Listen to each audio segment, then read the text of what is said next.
ప్రియమైన సహోదరి సహోదరులారా, మీకు శుభవార్త.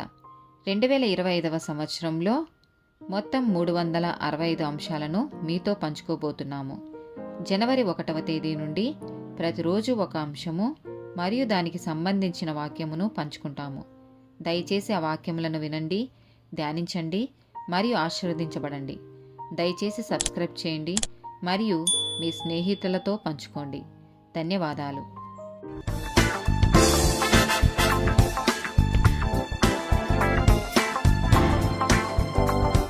ఫోర్త్ డే టాపిక్ జవాబుదారీతనం, అకౌంటబిలిటీ. ఆదికాండము 4వ అధ్యాయము 10వ వచనం. అప్పుడు ఆయన, నీవు చేసిన పని ఏమిటి? నీ తమ్ముని రక్తము యొక్క స్వరము నేలలో నుండి నాకు మొరపెట్టుచున్నది. ప్రసంగి గ్రంథము 11వ అధ్యాయము 9వ వచనం. యవనుడా, నీ యవనమందు సంతోషపడుము, నీ యవన కాలమందు నీ హృదయము సంతృష్టిగా ఉండనిమ్ము. నీ కోరిక చొప్పునను నీ దృష్టి యొక్క ఇష్టము చొప్పునను ప్రవర్తింపుము.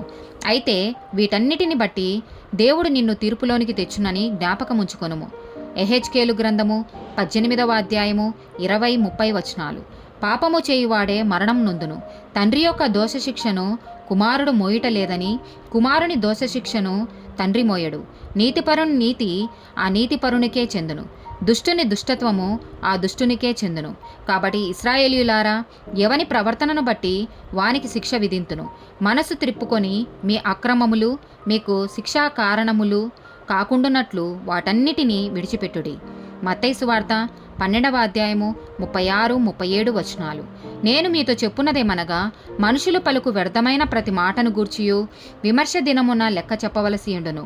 నీ మాటలను బట్టి నీతిమంతునవని తీర్పు నొందుదువు, నీ మాటలను బట్టియే అపరాధివని తీర్పు నొందుదువు. మత్తయి సువార్త 18వ అధ్యాయము 23వ వచనం.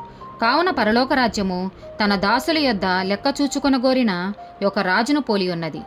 మత్తయి సువార్త 25వ అధ్యాయము 32వ వచనం. అప్పుడు సమస్త జనములు ఆయన ఎదుట పోగు చేయబడుదురు. గొల్లవాడు మేకలలో నుండి గొర్రెలను వేరుపరచునట్లు ఆయన వారిని వేరుపరిచి. యోహాను సువార్త 12వ అధ్యాయము 48వ వచనం. నన్ను నిరాకరించి నా మాటలను అంగీకరింపని వానికి తీర్పు తీర్చువాడొకడు కలడు. నేను చెప్పిన మాటయే అంత్యదినమందు వానికి తీర్పు తీర్చును. రోమీలకు రాసిన పత్రిక 2వ అధ్యాయము 16వ వచనం. దేవుడు నా సువార్త ప్రకారము యేసుక్రీస్తు ద్వారా మనుషుల రహస్యములను విమర్శించు దినమందు ఇలాగు జరుగును. రోమీలకు రాసిన పత్రిక 14వ అధ్యాయము 10-12 వచనాలు. అయితే నీవు నీ సహోదరునికి తీర్పు తీర్చనేలా, నీ సహోదరుని నిరాకరింపనేలా?